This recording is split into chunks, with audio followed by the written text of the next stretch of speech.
Olá, pessoal. Boa noite, boa tarde, bom dia, depende do horário que você está vendo esse vídeo. Gostaria de hoje trazer um tema que é muito caro, muito importante para a democracia, né?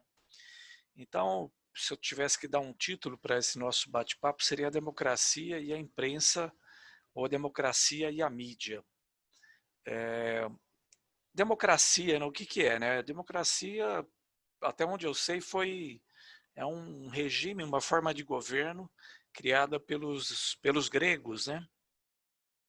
E em algumas definições, alguns dicionários, a gente encontra o governo em que o poder é exercido pelo povo, ou sistema governamental e político em que os dirigentes são escolhidos através de eleições populares.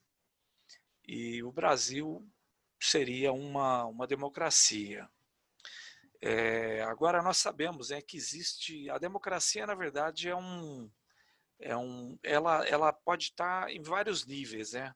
Tem regimes, países, nações que já estão com uma democracia mais amadurecida, enquanto outros países a democracia está um pouco mais atrasada.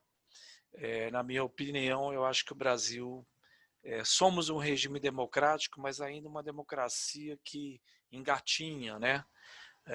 Nós achávamos que a nossa democracia era mais sólida do que ela realmente é, mas ela de tempos em tempos ela sofre abalos sísmicos, né? Ou até golpes, né? Como podemos citar 64 e 2016 também. Ok, na nossa democracia, ou melhor, na nossa Constituição de 88, no artigo 5º, parágrafo único, ele diz assim: todo o poder emana do povo, que o exerce por meio de representantes eleitos ou diretamente, nos termos desta Constituição, né? Então, a nossa democracia, a nossa Constituição defende, de fato, um regime democrático. E tem muita gente aí que eu acho que não leu ou não gosta muito de um regime democrático, né? E às vezes começa a conspirar contra esse regime. Mas para que uma democracia seja saudável, no mundo todo, é imprescindível nós termos uma imprensa, né? Uma imprensa livre. E aí é que começamos a ter alguns problemas, né? Se nós pegarmos, por exemplo, aqui no Brasil, é fato conhecido que nós temos 5 famílias no Brasil que controlam mais de 50% da nossa imprensa, né? São donas de canais de televisão, rádios, jornais, etc. Pensa bem, 5 famílias que podem se reunir no fim de semana, num churrasco, né? E combinar como é que vai ser a notícia, como vai ser a cobertura dos fatos, né? Então, aí quem são essas 5 famílias, 5 grupos, né? A Globo, o Grupo Bandeirantes, Record, RBS, Folha, Estado, Abril, esses são os principais. Então, a imprensa tem uma responsabilidade muito grande, né? E muitas vezes esse direito, né, de uma certa forma, uma concessão, que em alguns casos a televisão é concessão, rádio é concessão, né, que o poder público dá para essas empresas, ele não é usado com responsabilidade, né? Eu estava me lembrando, tem vários casos, eu peguei só um, por exemplo, o caso da escola base, que ocorreu em 1994. Uma escola simples, né, uma escola infantil, em que os donos dessa pequena escola foram acusados de molestar crianças, né? E a imprensa fez uma cobertura muito ruim, né? Tanto é que nos cursos de jornalismo hoje, esse é um caso clássico onde ele é tratado. Mas, em resumo, a imprensa fez uma cobertura muito ruim, E essas pessoas tiveram a escola destruída, suas vidas destruídas, né? E depois de algum tempo eles foram inocentados, né? Então essa é uma coisa que é recorrente, né? Uma ocasião eu vi um determinado político numa entrevista na Globo, né? Em que na época ele tinha sido acusado de um determinado crime e depois ele foi inocentado, né? E só que assim, para acusar era manchete. E quando vai se pronunciar sobre a inocência, só falta sair lá na seção de obituário, né? O fulano de tal não é culpado, ele é inocente. Então, o ponto que eu quero chegar é o seguinte: a gente deve tomar muito cuidado com a forma que a gente acessa e consome essas notícias, né? Uma pessoa que me é muito cara, muito assim, do meu círculo familiar, né?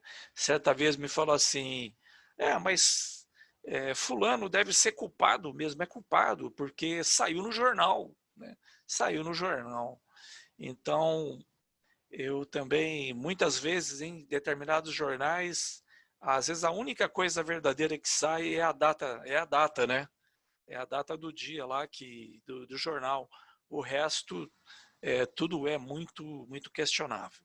Então, gente, como nós é que escolhemos quem vai exercer o poder, né, os políticos, a gente precisa tomar muito cuidado com aquilo que a gente lê. Precisamos de filtros, né, e buscar fontes plurais para a gente comparar, né, e realmente filtrar e ponderar se determinadas coisas são verdadeiras ou não, né? Nós vivemos uma época onde a fake news, né, ou mentiras são espalhadas de maneira inescrupulosas, né? E leva muita gente a votar em fulano, beltrano, ciclano, né? E depois essa pessoa faz um governo horrível, né? E hoje em dia, com o auxílio da tecnologia, né? Essas notícias falsas, usando o WhatsApp, né? Elas são enviadas para pessoas que são sensíveis, vulneráveis àquele tipo de notícia. Então, eu acho que nessas eleições nós precisamos muita atenção nessas notícias, né, que recebemos, né? E tomar muito cuidado, porque essa mídia tem uma capacidade muito grande de destruir reputações, né? E fazer com que o povo compre gato por lebre, né? E o problema é que depois eleito é muito difícil tirar alguém. Essa é que é a verdade.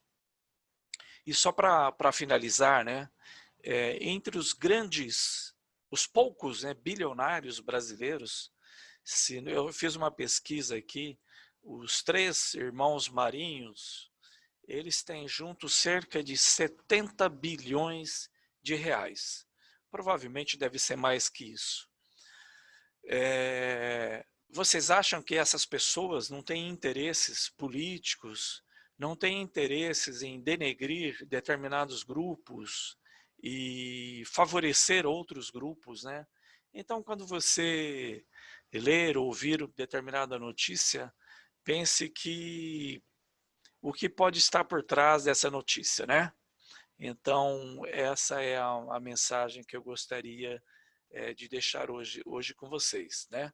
E desejar uma boa eleição a todos e que possamos realmente fazer boas